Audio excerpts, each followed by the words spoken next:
humans still sleep? Why are they so fragile?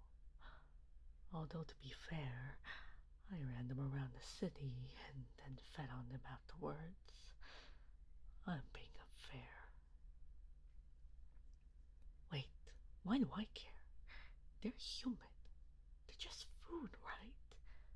What is happening to me? Ever since I drank from them, I acted out of character so many times. I'm being nice to people. Leave my drawls around the manor. At least them being asleep for a whole 24 hours gave me time to speak with the older vampires. Can't believe a few of them just slammed and said I was going soft. Thankfully, at least the Lady Fairchild took the matter seriously. Apparently, my situation isn't wholly unique. A human whose blood affected a vampire's entire being. Their body, their emotions, everything. I'm inclined to agree with her that it's rather fascinating as a concept. It wasn't an unpleasant feeling after I bit into them, just overwhelming instead of mild warmth in my belly. It was an inferno, and over a day later, I still feel it.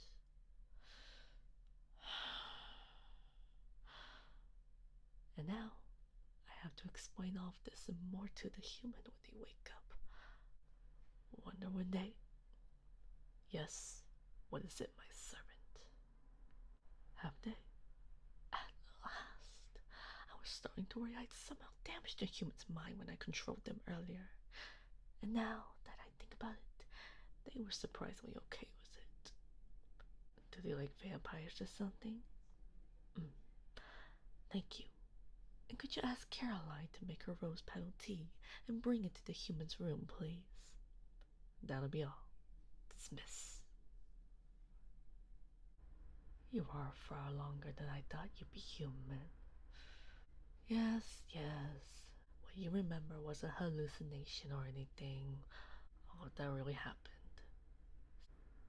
So, how are you feeling? Doing okay, I hope? How long? About 28 hours. I think the mix of you running around for so long, plus the feeding and my magic, really took a toll on you. The bite mark I gave you is already gone, thankfully. And I'm aware you are probably starving right now. The servants are working on something for you now. Thank you? Oh, no problem. Feels so weird to be thanked by a human. It's not that. Just the words, thank you, are very, very rare to hear.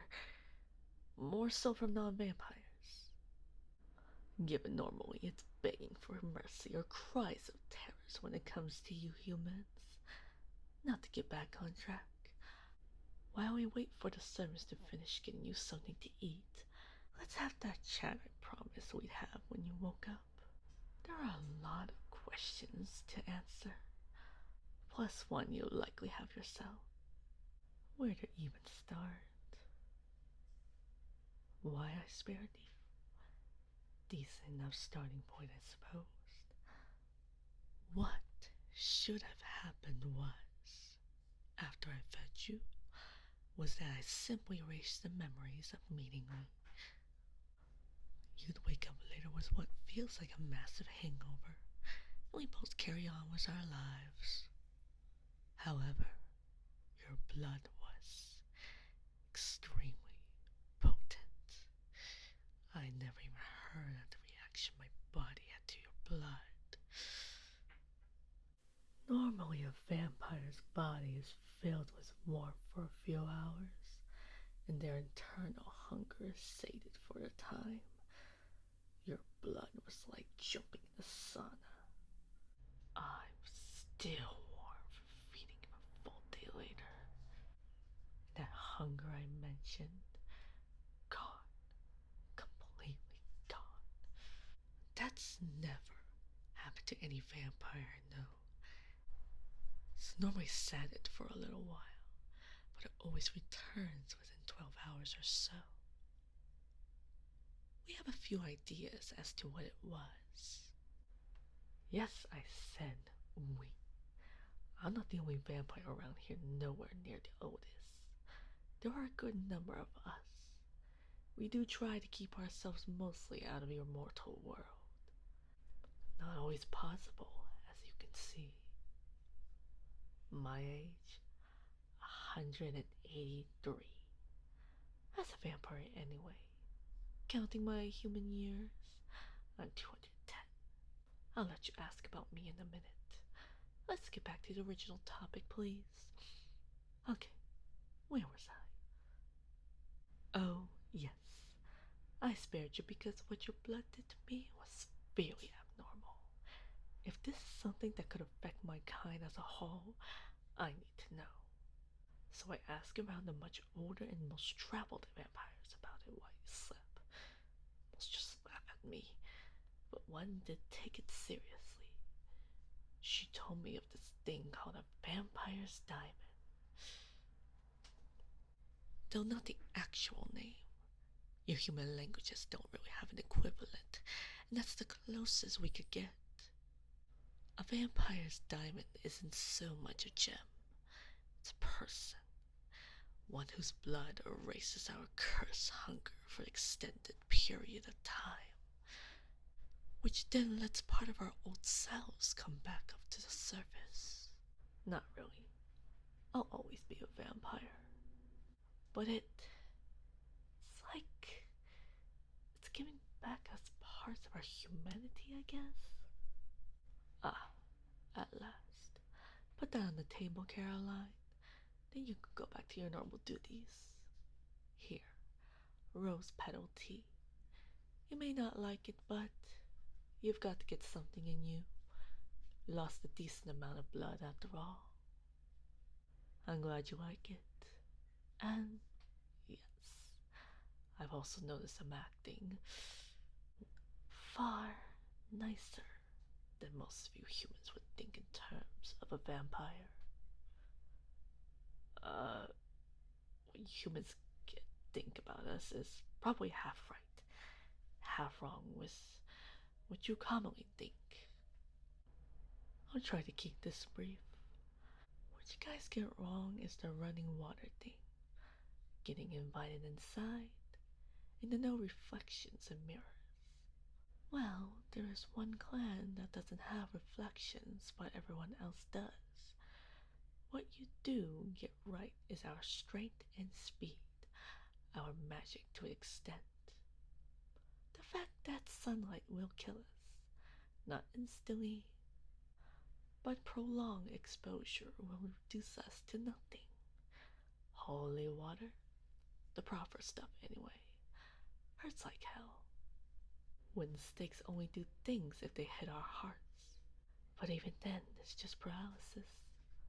Everything else varies per clan, and that takes hours to explain.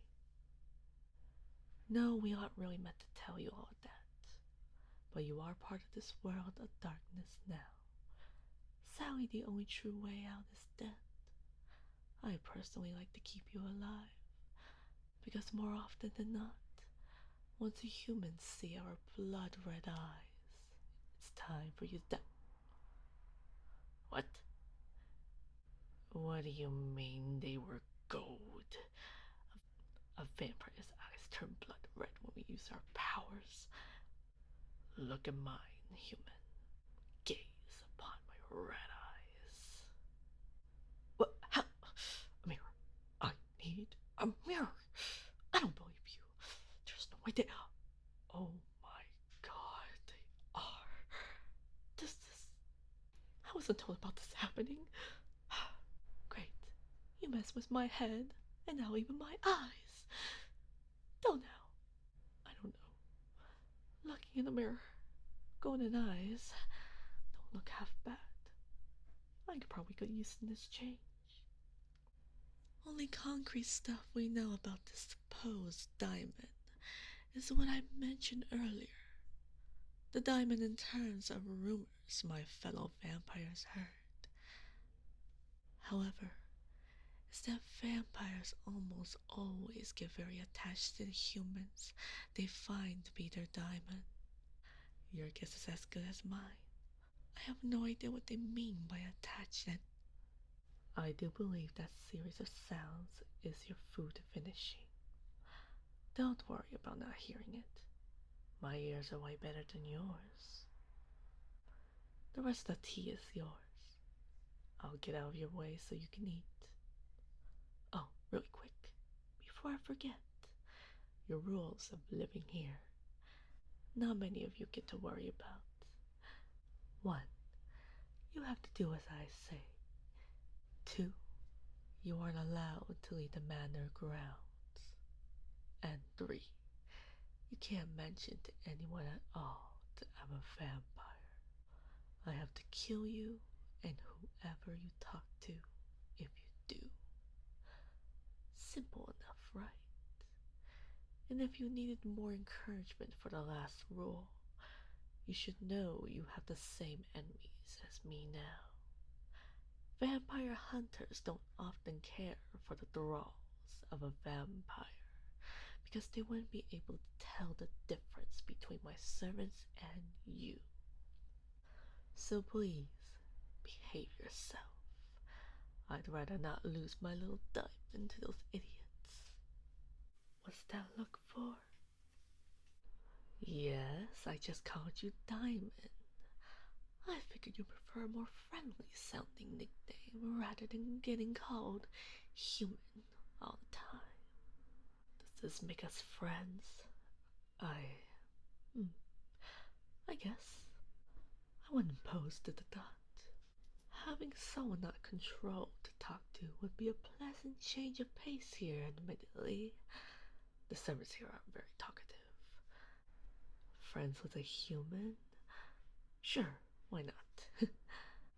Let's give it a try if you're fine with being around a vampire. Uh, uh, I wasn't expecting you to say yes. Are you into vampires or something? This gets more and more bizarre. I suppose that's true. If I wanted you dead, you would be already. You are starting to fascinate me, my little diamond. Whether that's a good thing or not, we'll find out together, I suppose. But for now, please focus on getting your strength back.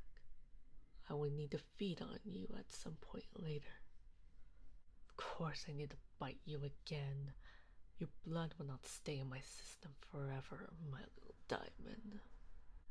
Okay, this nickname thing I already like. I'm sticking with it whether you want me to or not. But yes, you've learned more we need to keep some of your blood in my body, okay? I'll get out of your hair now. Ring the bell if you need one of the servants. Use the whistle next to the bell, however, if you need me. Emergencies only, though. Now do get rest after you've eaten. You need to replenish yourself after all. Come find me if you need me later, okay? We'll talk more when you have your energy back. Have a pleasant dinner, and a good night, my little diamond.